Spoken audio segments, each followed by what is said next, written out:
palavra do Senhor é clara. Se Jesus é o verbo, tudo já foi manifestado nele. Quem entende isso, diga amém.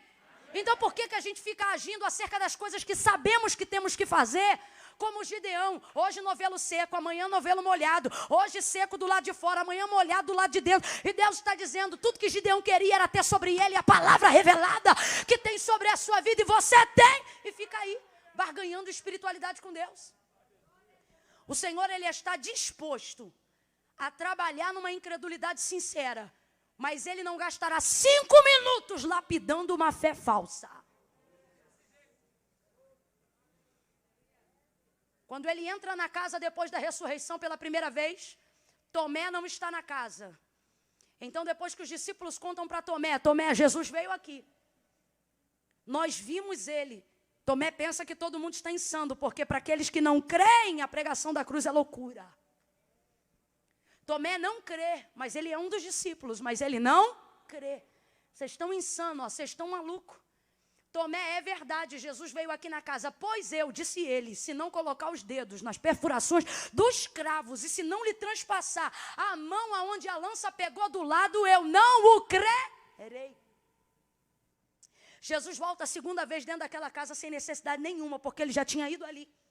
E agora ele só tem 40 dias de peregrinação para preparar-se como primícias para ir ao Pai, ao céu. Atos, capítulo de número 1.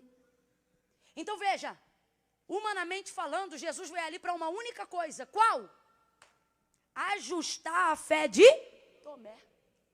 Aí eu te pergunto, o que Deus ama, a fé ou a incredulidade? Meu Deus, tem gente na dúvida? Vou perguntar de novo, o que Deus ama, a fé ou a incredulidade? A fé? Deus ama a fé. Jesus ama a fé. Lembra como ele reagia quando via a fé? Lá na Cananeia, mulher, olha o espanto dele, ele ama a fé. O centurião, ele disse, nem Israel eu vi tanta fé. A alegria dele quando vê fé. É necessário que todo aquele que se aproxima de Deus creia, tenha fé que Ele existe e que Ele é galardoador daqueles que o buscam. Então, só para aqueles que estavam na dúvida, Deus ama a fé. A fé. Mas por que ele volta na casa se o que há em Tomé não é fé, é incredulidade? Porém, é uma incredulidade confessada e sincera. E aquele que confessa e deixa não alcança juízo, alcança misericórdia. É nisto que eu vos afirmo, que Deus está disposto a converter, a trabalhar em alguém que estiver disposto a confessar uma incredulidade verdadeira. Mas Deus não vai auxiliar uma fé falsa.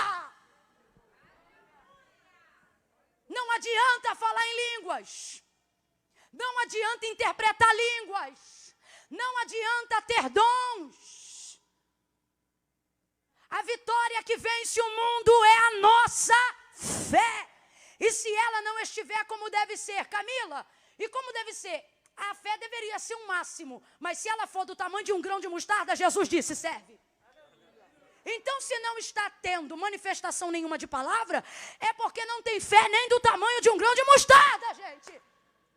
Ele disse, se a fé for do tamanho de uma semente de grão de mostarda, e você disser assim, pega este monte e lança-te ao mar. Ele vai te obedecer. Isso se a fé for do tamanho de um grão de mostarda. Então, se a gente não está tendo fé para curar uma febre, é porque não está rolando nem a semente do grão. Ai, Camila, hoje está cortando. Ontem estava mais legal.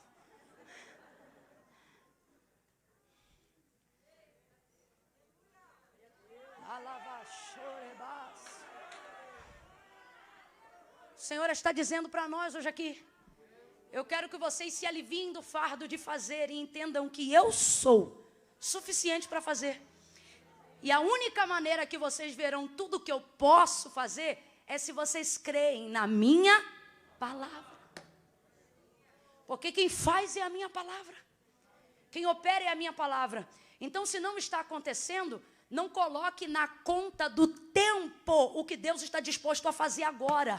A palavra de hoje corrobora o mesmo viés de ontem à noite. O mesmo. Fé e o tempo do agora. Chegou a hora de nós vivermos as coisas que Deus tem para a gente.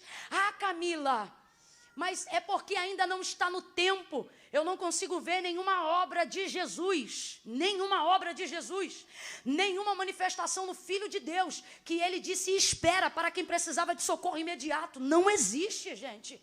Não existe, não leva a mal não, mas isso aí é falsa fé. A gente está querendo maquiar a incredulidade verdadeira, trazendo uma fé falsa, espiritualizando, desculpa a expressão, enchendo linguiça, para não executar as coisas que na verdade não nos sentimos capazes. E por que não nos sentimos capazes? Porque de fato não somos. É por isso que então na hora da nossa incapacidade não revelamos a nossa fraqueza, revelamos a nossa fé manifestando a palavra. Tu nunca parou para pensar por que Abraão era respondido? Por que Deus falava com Moisés rapidamente face a face? Veja, eles não oravam o que sentiam sobre eles, eles oravam o que eles sabiam sobre Deus. Todas as orações dele, pode olhar no Antigo Testamento, elas começam dizendo assim: porque tu disseste que faria, porque tu disseste que entraria, porque tu disseste que abriria. E quando Deus quis destruir seu povo no deserto, Moisés olhou para ele e disse: não foi isso que tu disseste, o que tu disseste é que este povo entraria em Canaã. E Deus respondia. Ai meu Deus, sacode alguém aí e diga: menos sentimento e mais palavra. Deus está dizendo: menos o que eu sinto e mais o que eu sei, menos o que eu sinto e mais o que Deus me disse. Você precisa confrontar seus sentimentos nesta noite, e aí a sua incredulidade vai ser envergonhada, e a sua fé vai crescer. Tem que manifestar a palavra, tem que manifestar a palavra. Tudo que eu queria esmiuçar era o capítulo 18, era o versículo 18 do capítulo 2. Mas o Senhor está dizendo: não, é o versículo 1 do capítulo 1. Está na hora do meu povo entender que sou eu que faço, que a palavra é minha e que eu sou fiel, e que eu não minto e que eu não falho. Falaria e não cumpriria, diria e não seria fiel para fazer, porque desde a antiguidade com o ouvido não se ouviu e nem com o olho se viu um Deus que trabalha, um Deus que trabalha, um Deus que trabalha para aqueles que nele esperam.